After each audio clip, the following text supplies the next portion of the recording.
दोस्तों हमने last video में सिक्योरिटी एनालिसिस का चैप्टर शुरू किया था और इसमें हमने डिस्कस किया था बेसिकली फंडामेंटल एनालिसिस क्या होते हैं, अप्रोचेस क्या होती है, टेक्निकल एनालिसिस क्या होता है और हमने इंट्रिंसिक वैल्यू निकालना सीखा था कि हम इंट्रिंसिक वैल्यू निकालते कैसे हैं। इस वीडियो में हम बात करने वाले हैं डिविडेंड ग्रोथ मॉडल के बारे में और पीई मल्टीपल के बारे में। बेसिकली फाइनेंशियल एनालिस्ट जो होते हैं वो tended to relate the price to earning.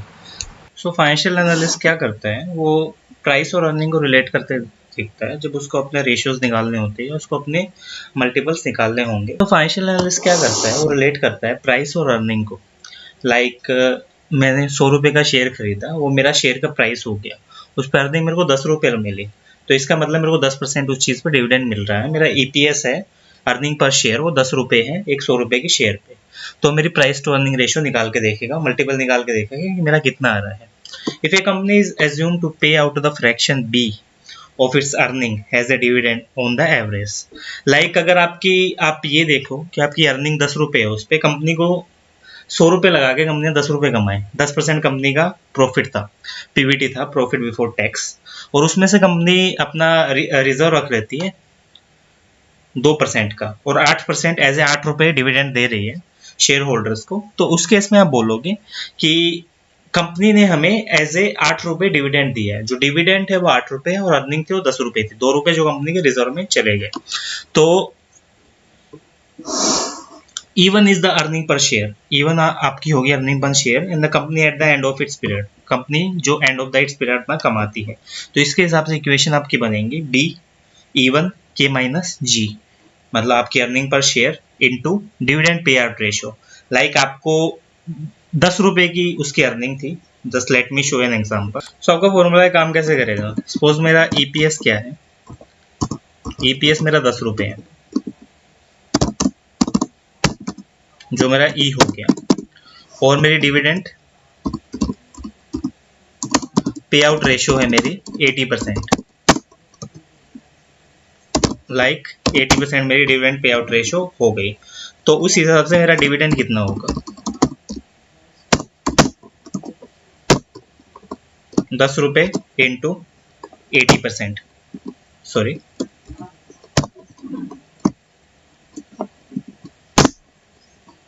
8 रुपये इस हिसाब से मेरा डिविडेंड होगा। 8 रुपये का डिविडेंड मैं इस चीज़ पे दूंगा कि मेरा डिविडेंड हो गया इस पे 8। जो फंडामेंटल एनालिस्ट है वो यूज़ करता है अबव मॉडल को। जो फंडामेंटल एनालिस्ट है बेसिकली इस मॉडल को यूज़ करता है एस्टिमेट करने के लिए कि फंडामेंटल और इंट्रिंसिक प्राइस क्या होगा किसी भी अर्निंग मल्टीपल्स के हिसाब से।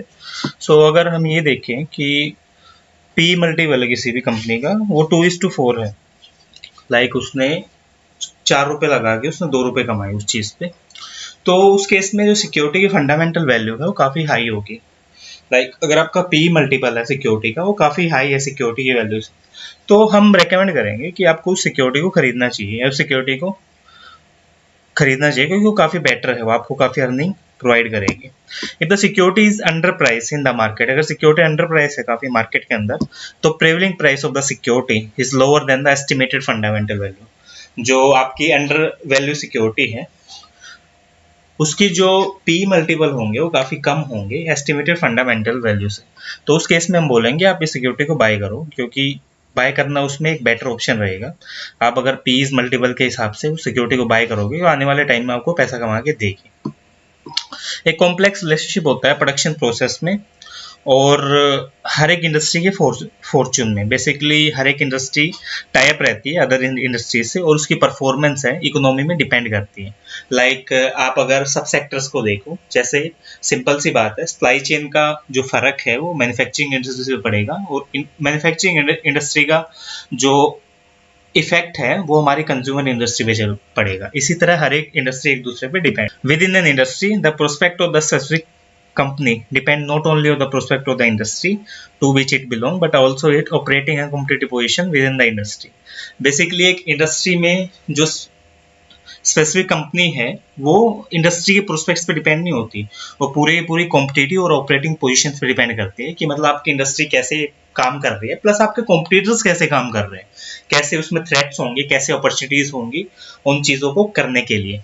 जो की वेरिएबल्स होंगे इन्वेस्टर्स के, वो ये मॉनिटर करने में मदद करते हैं to carry out the fundamental analysis और इकोनॉमी वाइड फैक्टर। जो आपके की वेरिएबल्स होते हैं इन्वेस्टर्स के लिए, बेसिकली एक फंडामेंटल एनालिसिस करने में आपको मदद करेंगे। और जो फंडामेंटल एनालिसिस है वो किया ही बेसिकली 3 फैक्टर से जाता है, इकोनॉमिकल, इंडस्ट्रियल और कंपनी एनालिसिस के बेसिस पे आप फंडामेंटल एनालिसिस कर सकते हो। 3 सेंट्रिक सर्कल्स होते हैं इसके, जो अलग अलग आपके स्टेजेस को बताते हैं कि आपको इन्वेस्टमेंट डिसीजन लेना चाहिए या नहीं। जैसे हमें दिखाया गया है economic analysis, industrial, company analysis. सबसे पहले हम इकोनॉमी को देखेंगे, ओवरऑल इकोनॉमी में क्या चल रहा है। लाइक कोरोना की वजह से इकोनॉमी गिर गई है पूरी की पूरी। अब मैंने इंडस्ट्री को देखा, लाइक मैंने रिटेल इंडस्ट्री को देखा, रिटेल इंडस्ट्री मेरी उस वजह से गिरती जा रही है। कोरोना की वजह से लोग बाहर नहीं जा रहे, ऑनलाइन ई कॉमर्स बढ़ रहा है, रिटेल गिर रहा है क्योंकि लॉकडाउन की वजह से। फिर मैंने कंपनी को देखा कि क्या मेरी कंपनी इस इंडस्ट्री में सर्वाइव कर पाएगी। लाइक अगर मैं रिलायंस के स्टोर्स का एग्जांपल लूँ, रिलायंस फ्रेश का, या फ्यूचर रिटेल का एग्जांपल लूँ, ये मेरी फ्यूचर रिटेल है, ये मेरा रिटेल सेक्टर है, ये मेरी इंडियन इकोनॉमी है। प्लस फ्यूचर रिटेल अगर गिर रहा है तो इंडस्ट्री काफी गिर रही है यहाँ की, और इकोनॉमी भी गिरती जा रही है, तो वो सर्वाइव नहीं कर पाएंगे। सो इकोनॉमिकल या इकोनॉमिक एनालिसिस बेसिकली होता क्या है, तो ये मैक्रो फैक्टर्स पे डिपेंड करता है। लाइक आपकी historical performance of the economy in past, present and expectation in the future, growth of the different sector of the economy in future. Basically आपके जो मैक्रो इकोनॉमिक फैक्टर्स होते हैं जो एक बड़े लेवल पर इंडस्ट्री को इफेक्ट करते हैं।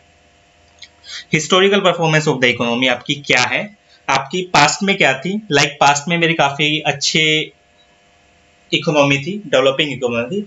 प्रेजेंट में क्या है, कोविड-19 की वजह से मेरी इकोनॉमी गिर गई है। एक्सपेक्टेशन क्या होंगी फ्यूचर की, आने वाले 2 साल में मेरी इकोनॉमी बूम करेगी, ग्रोथ होगी उसकी, और डिफरेंट सेक्टर्स में भी ग्रोथ होगी जब इस चीज की वैक्सीन आ जाएगी। तो इस चीज को हम बोल सकते हैं फ्यूचर। तो ये होता है हमारा इकोनॉमिकल एनालिसिस, कि इस साइंस के बेसिस पे हम क्या बोल सकते हैं, उसमें स्टैग्नेशन होगा या डिग्रेशन होगा। स्टैग्नेशन मतलब वो इकोनॉमी बढ़ेगी, या डिग्रेशन वो घटेगी। At the present to be assessed, हम प्रेजेंट में इस चीज को एसेस करते हैं, वही एनालाइजिंग द ओवरऑल इकोनॉमी, पूरी इकोनॉमी को देखते हुए। Trends in the people's income expenditure reflect the growth of the particular industry or company in future. Basically आपके जो कंज्यूमर की इनकम है और एक्सपेंडिचर है वो रिफ्लेक्ट करते हैं growth of the particular industry को। लाइक अगर कोई कस्टमर है उसके पास इनकम ही नहीं होगी तो खरीदेगा क्या, अगर उसको वो उसकी कमाई नहीं हो रही। लाइक कोरोना की वजह से लोगों की जॉब्स चली गई तो उनके पास इनकम आनी बंद हो गई, उनके पास इनफ्लो आना बंद हो गया, तो उस केस में उस चीज पे एक्सपेंडिचर करेंगे ही नहीं, अपनी नेसेसिटीज पे भी एक्सपेंडिचर नहीं कर पा रहे, उसकी वजह से कंपनी भी गिरेगी। क्योंकि सपोज एक कस्टमर है राम और उसकी सैलरी थी 10,000 रुपए, और 10,000 रुपए उसके पास आने बंद हो गए, तो उसने क्या किया, उसके एक्सपेंडिचर भी बंद हो गए। अब वो अपनी बेसिक नेसेसिटी की चीजें भी नहीं खरीद सकता, जिसकी वजह से रिलायंस का एक 10,000 का कस्टमर चला गया। राम अगर 10,000 का सामान उससे हर महीने खरीदता था, वो कस्टमर चला गया। और ओवरऑल इकोनॉमी में क्या है, ओवरऑल इकोनॉमी में बेसिकली 10,000 की परचेज कम होगी। तो ये चीजें डिपेंड करती है, मतलब हर एक customer, each and every customer आपकी इकोनॉमी पर रिफ्लेक्ट डालता है, डायरेक्टली और indirectly. Consumption effect corporate the profit, corporate profit, dividend and share price in the market. जो कंजम्पशन होगी राम की, वो बेसिकली सबसे पहले इफेक्ट करेगी कॉर्पोरेट प्रॉफिट को। आपका प्रॉफिट गिरेगा कंपनी का, प्रॉफिट की वजह से डिविडेंड कम होगा, मतलब डिविडेंड में उस पर कम देना शुरू करूंगा, क्योंकि कंपनी के पास पैसे ही नहीं है, प्रॉफिट कम है तो डिविडेंड शेयर होल्डर्स को कम मिलेगा, जिसकी वजह से मेरे शेयर्स के प्राइसेस भी गिरेंगे। क्यों गिरेंगे, क्योंकि डिविडेंड अगर कम मिल रहा है, प्राइस टू अर्निंग रेशियो उस चीज में कम है, तो शेयर्स के प्राइसेस में मेरे गिरेंगे, वो लोग शेयर्स को खरीदना बंद कर देंगे।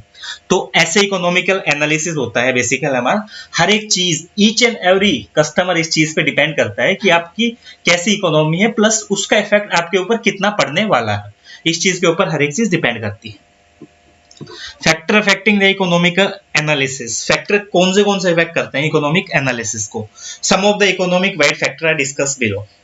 कुछ फैक्टर्स हैं जो काफी ज्यादा इफेक्ट करते हैं इकोनॉमिक एनालिसिस को। Growth rate of the national income related measure, आपकी बेसिकली नेशनल इनकम की ग्रोथ रेट क्या है और उससे रिलेटेड मेजर्स में क्या ग्रोथ रेट हो रही है, उससे रिलेटेड सेक्टर्स में क्या ग्रोथ हो रही है। For the most purpose, what is the important difference between nominal growth rate quoted by GDP and the real growth rate after taking the inflation into account। दो चीजें देखी जाती हैं इस चीज के लिए। सबसे पहले नॉमिनल ग्रोथ रेट देखी जाएगी जो मेरी जीडीपी से बढ़ रही है, लाइक ग्रोस डेवलपमेंट जो ग्रोस डोमेस्टिक प्रोडक्ट है उसके हिसाब से मेरी नॉमिनल ग्रोथ रेट बढ़ रही है। मेरी जीडीपी 4% है, उसके हिसाब से मेरे पैसे बढ़ गए। उसके बाद देखेंगे हम रियल ग्रोथ रेट, जो इन्फ्लेशन की वजह से बढ़ती है। लाइक आप बोल तो रहे हो 4% बढ़ रहे हैं, लेकिन इन्फ्लेशन तो 6% है मार्केट में, उसकी वजह से भी तो ग्रोथ रेट बढ़ रही है। उसकी वजह से नेशनल इनकम लोगों की बढ़ी है, हर साल 6% का मेरी सैलरी में इंक्रीमेंट हो रहा है, या किसी भी गुड्स के प्राइस है 6% के हिसाब से बढ़ते जा रहे हैं, तो उस हिसाब से भी तो मेरी चीजें बढ़ती है। तो जीडीपी तो 4% बढ़ रही है, लेकिन जो इन्फ्लेशन है वो 6% बढ़ रहा है। तो उस चीज का डिफरेंसेस हम लोग इस चीज में देखते हैं कि मतलब उस पर कैसे इफेक्ट पड़ेगा हमारी इकोनॉमी पे। The estimated growth rate of the economy would be pointed to the prospect of the industrial sector. Basically जो इसकी एस्टिमेटेड ग्रोथ होती है इस इकोनॉमी की, वो इंडस्ट्रियल सेक्टर के लिए प्रोस्पेक्ट है। Therefore, return investor can expect from the investment in share। जो आपके इन्वेस्टर्स हैं, जो रिटर्न्स की अपॉर्चुनिटीज ले रहे हैं या जिनको रिटर्न चाहिए अपनी इन्वेस्टमेंट पे, वो एक्सपेक्ट करते हैं कि इस सेक्टर में इन्वेस्ट किया जाए जिसमें बेसिकली ग्रोथ काफी ज्यादा है और रियल ग्रोथ काफी ज्यादा है, इससे हम अच्छे रिटर्न कमा सकते हैं। Growth rate of the industrial sector, this can be further broke down into a growth rate of the various industries of the group of the industry if required। ये चीज ब्रोक डाउन कर सकते हो आप किसमें, growth rate of the various industries. काफी सारी various industries हैं, उनकी ग्रोथ रेट देख रहा हूँ, plus group of the industry if required. Like अगर मैं रिटेल सेक्टर देख लेता हूँ, सपोज अगर मेरा रिटेल सेक्टर है, रिटेल सेक्टर से मेरी 3-4 इंडस्ट्रीज वेरी करती है। सबसे पहले मेरी सप्लाई चेन लॉजिस्टिक इंडस्ट्री, फिर मेरी कंज्यूमर इंडस्ट्री, उसके बाद मेरी जो जहां से मेरा रॉ मटेरियल आ रहा है एग्रीकल्चर इंडस्ट्री। 3 चीजें उस पर डिपेंड कर रही हैं। अगर मेरा रिटेल सेक्टर डाउन हो गया, मतलब डिक्रीज हो गया, उससे फिर ये तीनों चीजें डिक्रीज हो जाएंगी, क्योंकि अगर मैं आगे कंज्यूम ही नहीं कर पा रहा हूँ, आगे माल ही नहीं बना पा रहा हूँ, तो उस केस में मेरा रॉ मटेरियल मैं खरीदूंगा नहीं, और अगर माल बन ही नहीं रहा है तो लॉजिस्टिक भी जीरो हो जाएगा, क्योंकि मेरा माल स्टोर तक जाएगा ही नहीं और कंज्यूमर उस चीज को खरीद रहा ही नहीं, तो सप्लाई चेन भी एक तरह से बर्बाद होगी।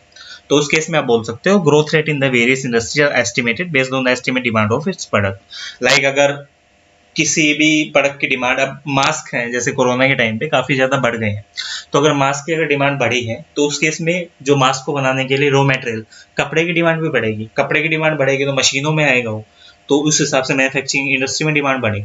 अब उस मास्क को पहुंचाने के लिए लॉजिस्टिक भी चाहिए मेरे को, फिर लॉजिस्टिक सेक्टर की बढ़ी, फिर तीसरे नंबर पर कंज्यूम करने के लिए स्टोर्स भी चाहिए। अब स्टोर्स की डिमांड बढ़ी, कंज्यूमर ने वहां से खरीदना शुरू किया। तो वो चीज डिपेंड करती है डिमांड के बेसिस पे किसी भी इंडस्ट्री ग्रोथ कि आपकी डिमांड कितनी है। अब नेक्स्ट है हमारा inflation. Inflation is measured in term of the either whole prices और द रिटेल प्राइसेस। इन्फ्लेशन आपका 2 तरह से मेजर किया जा सकता है, आपके होल प्राइसेस कितने हैं, लाइक आप बल्क में खरीद रहे हो उस टाइम आपको कितना पे करना पड़ रहा है, या रिटेल प्राइसेस, आपके रिटेल में प्राइसेस कितने हैं, आप रिटेल में कितना पे कर रहे हो। Demand in the some industries particularly the customer product industry is significant influence by the inflation rate. आपकी जो कंज्यूमर प्रोडक्ट्स होते हैं वो इन्फ्लेशन रेट से इन्फ्लुएंस होती है वो उनकी डिमांड, क्योंकि अगर इन्फ्लेशन बढ़ गया और मेरी नेसेसिटी की चीजें है नहीं, लाइक दवाइयों को छोड़ के अगर मेरी कोई नेसेसिटी की चीज है नहीं, सपोज मैं एग्जांपल ले लेता हूँ सॉफ्ट ड्रिंक्स का, कोल्ड ड्रिंक है मेरी, वो एक कंजप्शन गुड है मेरी, अगर उसकी प्राइसेस हैं, सपोज आप ये मान लो आज कोई कोल्ड ड्रिंक 60 रुपए की आती है और उसके प्राइसेस 120 रुपए हो गए कल को, या 200 रुपए हो गए, जो लोअर इनकम वाले लोग हैं या मिडिल क्लास वाले लोग हैं उस चीज को खरीदना बंद कर देंगे, क्योंकि this is not a necessity of life. लेकिन जो अपर क्लास है वो खरीद सकती है, वो उस चीज को खरीदेगी। लेकिन एक तरह से आपके डिमांड का शिफ्ट देखो कि मतलब डिमांड तो मेरी उस वजह से कम हो ही गई, क्योंकि एक जो सेक्टर है या एक मेरा पार्ट था पॉपुलेशन का, उसने उस चीज को खरीदना बंद कर दिया। इसलिए firms in these industries make the continuous assessment about the inflation rate likely to prevail in the near future so as to fine tune their pricing। जो फर्म्स होते हैं इस इंडस्ट्री में वो बेसिकली कंटिन्यूस असेसमेंट करती हैं inflation rate के बारे में, और ये देखती हैं कि फ्यूचर में ये चीज बढ़ेगी या घटेगी और मेरी पॉलिसीज क्या बनानी चाहिए मेरे को इसके हिसाब से। Monsoon, because of the strong forward and the backward linkage, monsoon is a great concern to investor in the stock market too। Basically आपका मानसून भी हो सकता है इस चीज में कि मतलब आपकी कौन सी फसल उग रही है या किससे आपको कितना इफेक्ट पड़ रहा है, तो वो चीज भी आपके लिए एक फैक्टर बन सकती है कि हाँ कि कैसे ये चीज हमारे पूरी की पूरी सेक्टर को इफेक्ट कर रही है। Techniques use in the economic analysis. Basically economic analysis में आप कौन सी टेक्निक्स को यूज करते हो। Economic analysis is used to forecast the national income with its various components. जो आपका इकोनॉमिक एनालिसिस है वो फोरकास्ट करता है आपकी नेशनल इनकम को विद इट्स वेरियस कंपोनेंट्स, अपने कंपोनेंट्स के साथ, that have the bearing on the concerned industry, जिसके हिसाब से उस पर जो कंसर्न इंडस्ट्रीज या कंपनीज पे डिपेंड करती है। जो जीएनपी होती है, ग्रोथ नेशनल प्रोडक्ट, वो मेजर करता है नेशनल इनकम को, और इस चीज को रिफ्लेक्ट करता है कि आपकी ग्रोथ रेट कितनी हो रही है इकोनॉमिक एक्टिविटीज में। और वो फोरकास्टिंग टूल बेसिकली डेवलप करता है इस चीज के लिए कि हम ओवरऑल इकोनॉमी को एनालाइज कर सकें वेरियस कंपोनेंट्स के बेसिस पे। आप ये मान सकते हो जीएनपी ऐसे देखता है कि ग्रोथ नेशनल प्रोडक्ट की कितना आपकी जो प्रोडक्शन है इंडिया में कितनी हो रही है, प्लस हम किन किन फैक्टर के बेसिस पे उसको फोरकास्ट कर सकते हैं और एनालाइज कर सकते हैं ओवरऑल इकोनॉमी को। कुछ टेक्निक्स यूज किए जाते हैं इकोनॉमिक एनालिसिस के लिए। सबसे पहला आता है हमारा एंटीसिपेटरी सर्वे, मतलब फोरकास्ट करने के लिए उस चीज को एंटीसिपेट करना, सर्वेस करके देखना कि कैसे होंगी ये चीजें। They help the investors to form an opinion about the future state of the economy. Help करते हैं आपको एक ओपिनियन बनाने में। आपको 100% रेट नहीं दे सकते, 100% रिजल्ट नहीं बता सकते, बट एक ओपिनियन बना के देंगे आपको कि हाँ चीज़ों को हम ऐसे कर सकते हैं। It incorporate the experts opinion on the construction activities, expenditure on plant machinery, level of inventory, all having a different bearing on the economic activity. Basically आपका एक एक्सपर्ट ओपिनियन होता है किस चीज पे, कंस्ट्रक्शन एक्टिविटीज कैसी हैं, प्लांट एंड मशीनरी पर कितना एक्सपेंडिचर हो रहा है, इन्वेंट्री कितनी है, all having a definite bearing on the economic activity, और आपकी फ्यूचर स्पेंडिंग हैबिट्स कितनी है कस्टमर्स को लेके। In spite of the valuable input available through this method, it has a certain drawback. आपको वैल्यूएबल इनपुट तो इस चीज से मिल रहे हैं, लेकिन इसके कुछ ड्रॉबैक्स भी होंगे। Survey result do not guarantee that intention survey would be materialised. Survey result ये नहीं बताता आपको कि मतलब जो आपके सर्वेज हैं वो इंटेंशंस के थ्रू किए गए हैं। अगर आपने किसी को सर्वे दिया तो उसने उसको ऐसे ही टिक कर दिया, मतलब फालतू में, या उसने उसकी पूरी इंटेंशन थी, उसको उसने अच्छी तरह किया, उसको अच्छी तरह पढ़ के और पूरा सोच समझ के उसको किया, या ऐसे काम खत्म करने के लिए कर दिया, तो वो उस चीज की गारंटी नहीं देते।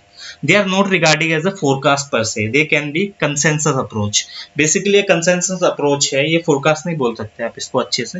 ये consensus है कि हाँ उसने ठीक से करके दिया और हमने मान लिया। Barometer और indicator approach. Various indicators are used to find how economy shall perform in future, and the indicator have been classified as under.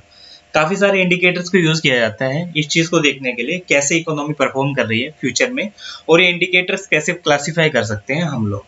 Leading indicators, they lead the economic activity in terms of their outcome.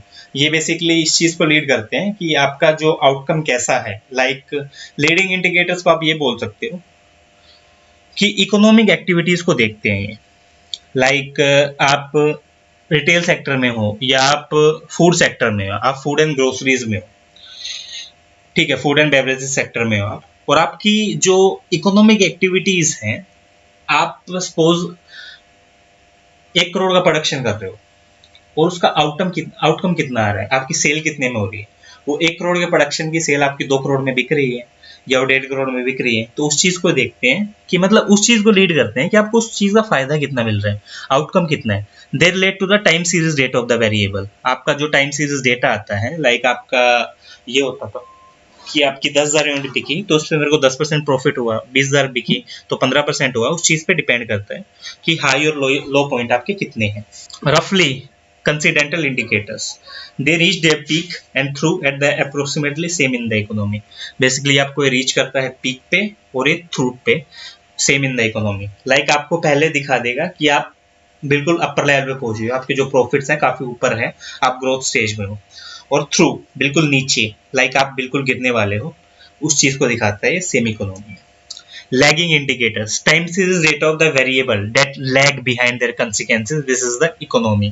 Basically जो time series data of the variable है वो lag करता है economy के consequences में और time series data के हिसाब से, कि मतलब हाँ आप इस टर्निंग पॉइंट पे पहुंचने के बाद गिरना शुरू कर दोगे, या आप इस पे ऑलरेडी पहुंच चुके हो, उसके बाद आपकी जो डाउनफॉल शुरू हो जाएगा। All these approaches suggest the direction of the change in the aggregate economic activity, but nothing about its magnitude. ये सारे approaches हमें suggest करते हैं कि आपकी direction of change किस तरफ है, लेकिन आपको magnitude नहीं बताएंगे कि आप इस जगह पे आके खड़े हो जाओगे, इस जगह पे आके as a measure करोगे, ये चीज आपको नहीं बताएंगे। The various measure obtained from the such indicator may give the conflicting signals. Basically जितने भी आप ये measures देखते हो इन indicators के थ्रू, ये conflicting होते हैं, ये आपको reliable approach नहीं देते कि हाँ आप इतना करोगे। बेसिकली ऐसे फोरकास्ट पे डिपेंड होते हैं कि मतलब 80% सही है, 20% गलत है, वो चीज़। To avoid this limitation, use of the diffusion और the composite index is suggested. इस डिफ्यूजन को अवॉइड करने के लिए, इस लिमिटेशन को अवॉइड करने के लिए हम डिफ्यूजन या कंपोजिट इंडेक्स को यूज कर सकते हैं। So combining the several indication in the one index to measure the strength and weakness in the movement. ये कंबाइन करता है काफी सारे इंडिकेटर्स को इस चीज को मेजर करने के लिए, आपकी स्ट्रेंथ क्या है या आपकी वीकनेस क्या है एक पर्टिकुलर सेट ऑफ इंडिकेटर में या एक particular set of the economy में। Money supply in the economy also affect the investment decisions. आपकी जो मनी सप्लाई है वो भी काफी आपके डिसीजंस को इफेक्ट करती है। कैसे करती है? सपोज आपने परचेसिंग पावर, आपने मनी सप्लाई बढ़ा दी, कोई भी होम लोन ले सकता है या कोई भी गाड़ी ले सकता है, तो उस केस में आपकी जो इन्वेस्टमेंट है रियल एस्टेट में काफी होंगी, क्योंकि आपको home loan within the 10 minutes मिल जाता है, तो आप फटाफट होम लोन लोगे, रियल एस्टेट इन्वेस्टमेंट करोगे, तो उस केस में आपके रियल एस्टेट की इन्वेस्टमेंट है वो काफी बढ़ेंगे। Rate of the change in the money supply in the economic affect the GNP. आपका basically rate of the change in the money supply इस चीज में जीएनपी को इफेक्ट करता है, क्योंकि आपकी मनी सप्लाई अगर आपने चेंज कर दी या आपने मनी सप्लाई में काफी महंगी जो इंटरेस्ट रेट्स हैं वो लगा दी, तो उस केस में आपका जीएनपी डिपेंड करेगा, क्योंकि आपका अगर आपने महंगी इंटरेस्ट रेट कर दी, लाइक सपोज आपने 15% पे इंटरेस्ट वो लोन देना शुरू कर दिया, तो उस केस में कम लोग लोन लेंगे, तो जो इन्वेस्टमेंट डिसीजन है उसमें वेरी करेंगे, क्योंकि कम लोगों के पास पैसा होगा, कम लोग घर खरीदेंगे, और जो कॉर्पोरेट प्रॉफिट्स है, इंटरेस्ट रेट है, स्टॉक प्राइसेस, उसमें हर चीज इफेक्ट करेगी। Increase in the money supply fuels the inflation. जो आपकी मनी सप्लाई अगर इंक्रीज होगी उससे आपका इन्फ्लेशन बढ़ेगा, और investment in the stock is considered as a hedge against the inflation stock prices and go off the inflation period. अगर आपकी इन्वेस्टमेंट्स हो रही है किसमें? स्टॉक प्राइसेस में, उसकी वजह से आपकी इन्फ्लेशन बढ़ेगी, स्टॉक प्राइसेस बढ़ेंगे इन्फ्लेशन पीरियड के टाइम पे। Economic model building approach, basically ये क्या होती है? In this approach A precise and the clear relationship between the dependent and the independent variable is determined. एक क्लियर और एक प्रिसाइज रिलेशनशिप बना दिया जाता है डिपेंडेंट और इंडिपेंडेंट वेरिएबल्स के बीच में। लाइक आपकी सेल्स है और प्राइसेस है, नहीं, डिमांड और प्राइसेस है। लाइक आपका जो डिमांड है वो इंडिपेंडेंट है और जो प्राइसेस है वो डिपेंडेंट है। डिमांड बढ़ेगी, उसकी वजह से प्राइसेस बढ़ेंगे। एक इंडिपेंडेंट वेरिएबल बढ़ा, प्राइसेस भी बढ़े, डिमांड गिरी, प्राइसेस गिरे, तो उस केस में आपके बीच में क्लियर रिलेशनशिप बता दिया इसने कि हाँ, दो प्राइस और डिमांड के बीच में तुम्हारा ये रिलेशन है। GNP model building is sectoral analysis used in practice through the use of national accounting framework. जो जीएनपी मॉडल है वो एक आपका सेक्टोरल एनालिसिस बताता है कि use of the national accounting framework के थ्रू आप ये चीज बता रहे हैं। Steps are use as follow, steps ऐसे यूज किए जाते हैं। Hypothesize total economic demand by measuring the total income based on the political stability, rate of inflation, change in the economical level। आप बेसिकली टोटल इकोनॉमिक डिमांड को अपनी major करते हो total income के साथ, कि मेरी अगर डिमांड बढ़ रही है तो इनकम भी बढ़ेगी, डिमांड घट रही है तो इनकम भी घटेगी। इसमें आप कई फैक्टर्स देखते हो कि पॉलिटिकल मेरी कितनी स्टेबिलिटी है, रेट ऑफ इन्फ्लेशन कितना है और change in the economic value कितना है। फोरकास्ट करते हो जीएनपी को ये एस्टिमेट करने के लिए कि आपकी वेरियस कंपोनेंट्स क्या है, कंज्यूमर का एक्सपेंडिचर कितना है, डोमेस्टिक इनकम क्या है, गवर्नमेंट की परचेज क्या है। After forecasting individual component of GNP, add them to forecasting GNP. आपने एक बार इंडिविजुअल कंपोनेंट्स को देख लिया, उसके बाद आप जीएनपी में उन चीजों को ऐड कर दें। Comparison is made of the total GNP with from the independent agency forecast of GNP. आपने कंपैरिजन किया और कंसिस्टेंसी को टेस्ट किया। तो बेसिकली ऐसे हम अपना इकोनॉमिक एनालिसिस करते हैं। सो दोस्तों, आज की वीडियो में हमने देखा कि हम इकोनॉमिक एनालिसिस कैसे करते हैं और कैसे हमारे जो प्राइसेस हैं और डिपेंडेंट वेरिएबल या इंडिपेंडेंट वेरिएबल इफेक्ट होते हैं प्राइसेस बढ़ने से घटने से, और कैसे अगर एक कस्टमर की परचेजिंग पावर भी गिरती है तो पूरी ओवरऑल इकोनॉमी पे हमारा इफेक्ट पड़ता है।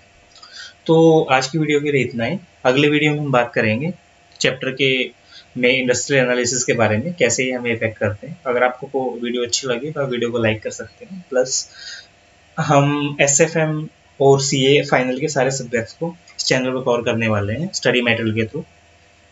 ईच एंड एवरी सब्जेक्ट, चाहे वो SFM से लेके आपका FR तक, हर एक चीज़ में कवर होगी और हर एक चीज़ स्टडी मटेरियल से ICAI के कवर होगी। प्लस बाद में हम रिविजन लेक्चर्स और RTP और मॉक टेस्ट पेपर्स वगैरह भी लेके आएंगे। प्लस साथ में आपको एग्ज़ाम्स के टाइम पे मोटिवेशनल प्लस टाइम टेबल कैसे बनाना है आपको, कैसे पढ़ाई करनी है, उस चीज़ की